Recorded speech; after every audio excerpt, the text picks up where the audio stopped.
যাচ্ছিলেন। কিছু পথ অতিক্রম করার পর হঠাৎ আকাশে এক দৈববাণী ঘটল, হে অত্যাচারী কংস, দেবকীর অষ্টম গর্ভের সন্তান তোমার কাল হবে।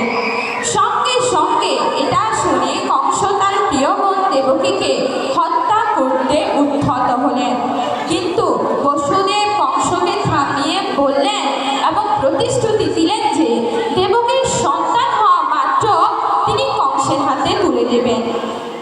বসুদেব ছিলেন সদাচারী এবং ন্যায়পরায়ণ, তাই কংস তার কথা মেনে নিলেন এবং তাদেরকে নজরবন্দি করার জন্য মথুরার কারাগারে বন্দী করে রাখলেন।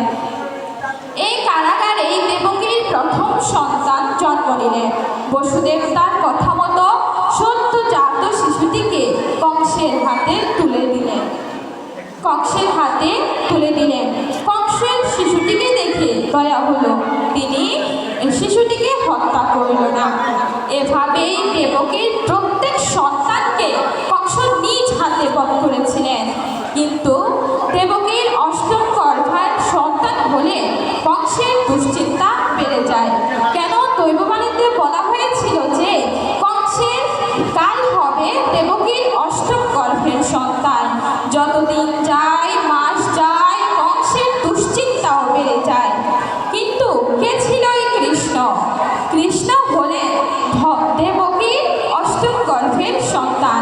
কৃষ্ণের জন্মের পর তার মায়া বলে কারাগারের দ্বার খুলে দিলেন। তাই বসুদেব শ্রীকৃষ্ণকে নিয়ে মা যশোদার কোলে রেখে এলেন।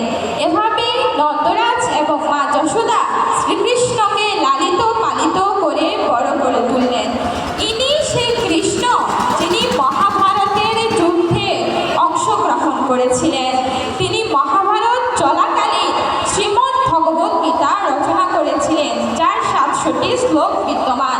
এই 700টি শ্লোকের মধ্যে 2টি শ্লোকে ভগবান শ্রীকৃষ্ণ বলেছেন, যদা যদা হি ধর্মস্য গ্লানির্ভবতি ভারত অভ্যুত্থানমধর্মস্য তদাত্মাनं সৃজাম্যহম পরিত্রাণায় সাধূনাং বিনাশায়শ্চ দুষ্কৃতাম ধর্ম সংস্থাপনার্থায় সম্ভবামি যুগে যুগে।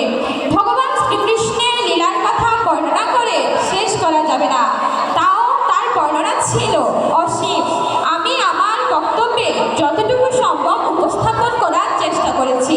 যদি আমার বক্তব্যের মাঝে কোনো ভুল ত্রুটি হয়ে থাকে তাহলে আমাকে সবাই ক্ষমা সুন্দর দৃষ্টিতে দেখবেন। ধন্যবাদ সবাইকে।